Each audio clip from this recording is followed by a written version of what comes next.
తెలంగాణ పోలీసులు చోరీ చేశారని మండిపడ్డారు ఎంపీ కనకమెడల. అర్ధరాత్రి లోకేశ్వరరెడ్డి ఇచ్చిన దొంగ రిపోర్టుతో కేసు నమోదు చేసి ఉదయానికల్లా ఐటీ ఉద్యోగులను అదుపులోకి తీసుకున్నారని ఆరోపించారు ఆయన. తెలంగాణ పోలీసులు టీఆర్ఎస్ పార్టీ నేతల్లా మాట్లాడుతున్నారని మండిపడ్డారు. అది ఓటర్ల నమోదు తొలగింపు విధానానికి రూల్స్ కి విరుద్ధమైనటువంటిది.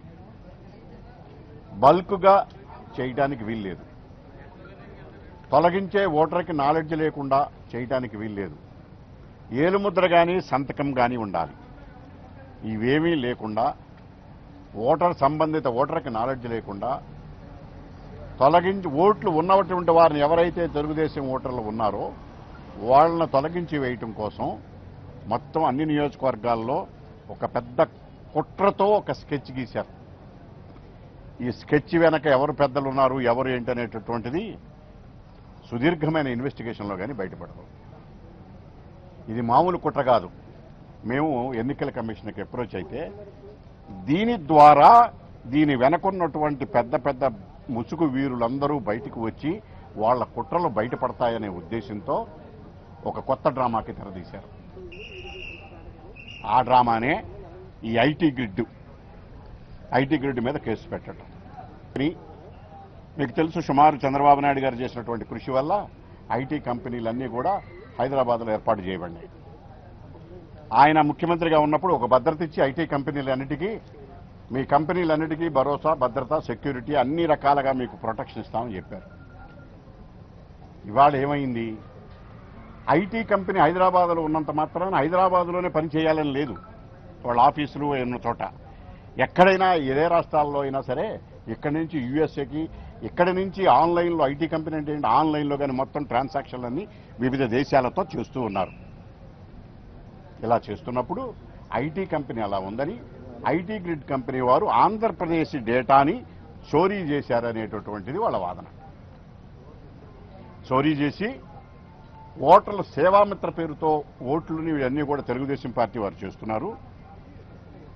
ఇదంతా కూడా ప్రభుత్వానికి సంబంధించిన డేటా, దీన్ని చోరీ చేసి వాళ్ళు చేస్తున్నారు అనేటటువంటిది ఒక దురుద్దేశపూర్వకంతో ఫాల్స్ కంప్లైంట్ ఒకటి తయారు చేయించి వైఎస్ఆర్సీపీ పార్టీ జగన్మోహన్ రెడ్డి గారికి దగ్గర బంధువులైనటువంటి లోకేష్ రెడ్డి గారితో ఒక రిపోర్టు తీసుకుని అర్ధరాత్రి కాడ 12 గంటలకు ఆ ప్రాంతాల్లో రిపోర్టు తీసుకుని దాన్ని ఒక ఎఫ్ఐఆర్గా రిజిస్టర్ చేసి తెల్లవారగానే అందులో పనిచేసే వర్కర్స్ నిర్బంధంలోకి తీసుకుని అక్రమంగా తర్వాత 11 గంటలకు దాని మీద రైడ్ చేసి అక్కడ ఉన్నటువంటి ఇన్స్ట్రుమెంట్లు, డెస్క్లు అన్నీ కూడా చోరీ చేయటం. ఇది చేసింది తెలంగాణ పోలీసులు. అసలు అర్ధరాత్రి కాడ 12 గంటలకి సాధారణంగా జరిగే క్రైమ్ని ఒకవేళ మీరు చెప్పిన క్రైమ్ కనుక అయ్యి ఉంటే అర్ధరాత్రి కాడ 12 గంటలకు ఆయన రిపోర్ట్ ఇవ్వడం ఏమిటి, మీరు రిజిస్టర్ చేయటం ఏమిటి, తెల్లారేపాటికి ఉద్యోగం నిర్బంధంలోకి తీసుకోవటం ఏమిటి? అది కూడా కంప్లైంట్ ఇచ్చింది ఎవరు? వైఎస్ఆర్సీపీ జగన్మోహన్ రెడ్డి గారికి దగ్గర బంధువు, కుటుంబాలకు సంబంధించినటువంటి వ్యక్తి. వాళ్ళు కంప్లైంట్ ఇవ్వటం, వీళ్ళు రిజిస్టర్ చేయటం, కంపెనీ మీద రైడ్ చేసి కంప్యూటర్లో డిస్కులు, హార్డ్ డిస్కులు ఇవన్నీ స్వాధీనం చేసుకోవటం. దీని వెనక ఏమి కుట్ర ఉన్నది, ఎవరు దాగి ఉన్నారు? అందుకనే మేము మొదటి నుంచి చెప్తున్నాం, టీఆర్ఎస్, వైఎస్ఆర్సీపీ, బీజేపీ డైరెక్షన్లో కలిసి యాక్షన్ చేస్తూ ఆంధ్రప్రదేశ్ రాజకీయాల్లో జోక్యం చేసుకుని చంద్రబాబు నాయుడు గారిని, తెలుగుదేశం పార్టీని ఓదించాలనేటటువంటి కుట్రకి పెద్ద స్కెచ్ గీశారు. ఈ స్కెచ్లో తెలంగాణ పోలీసులు ప్రముఖ పాత్ర వహించారు. తెలంగాణ పోలీసులు సైబరాబాద్ కమిషనర్ సజ్జన్ కుమార్ గారు నిన్న ప్రెస్ మీట్ పెట్టి ఆయన ఒక టీఆర్ఎస్ పార్టీకి చెందిన వ్యక్తిలాగా మాట్లాడారు. అది ఆశ్చర్యకరమైన విషయం ఏమిటంటే, ముందు 11 గంటలకి కేటీఆర్ గారు ప్రెస్ పెడతారు, తర్వాత మధ్యాహ్నం పోలీస్ ఆఫీసర్ గారు ప్రెస్ పెడతారు. ప్రెస్ పెట్టి కేటీఆర్ గారి కన్నా ఏమైనా కొంచెం ఎగ్జామ్షన్ ఇస్తాడు, కానీ కమిషనర్ గారు ఏమి ఎగ్జామ్షన్ ఇవ్వకుండా మొత్తం ఆంధ్రప్రదేశ్ ప్రభుత్వాన్ని మొత్తం తీసుకొచ్చేసి వాళ్ళ మీద అనుమానాలు ఉన్నాయి, మేము అందరికీ సమానం ఇస్తాం, ఎవరిని వెనకాడడం ఇది చేస్తామని చెప్పారు. వారు చెప్పిన ఆరోపణల ప్రకారం కూడా ఆంధ్రప్రదేశ్ ప్రభుత్వానికి సంబంధించిన డేటా చోరీ చేశారని, ఒకవేళ అదే నిజమైతే, వాదన కోసం నేను ఒప్పుకోవట్లేసుమా, అదే నిజమైతే వాళ్ళు చేయవలసినటువంటిది చట్ట ప్రకారం మీ ప్రభుత్వానికి సంబంధించి మాకు ఈ కంప్లైంట్ వచ్చింది, ఈ కేసు మేము మీకు ట్రాన్స్ఫర్ చేస్తున్నాము, మీరు ఇన్వెస్టిగేట్ చేసుకోండి అని లా ప్రకారం, చట్ట ప్రకారం, రాజ్యాంగం ప్రకారం, ఫెడరల్ స్టేట్లో ఉన్నటువంటి రాష్ట్రాల సంబంధాల ప్రకారం, ప్రెసిడెంట్స్ ప్రకారం చేయవలసినటువంటి నైతిక బాధ్యత, లీగల్ రెస్పాన్సిబిలిటీ తెలంగాణ పోలీసులకు ఉన్నది.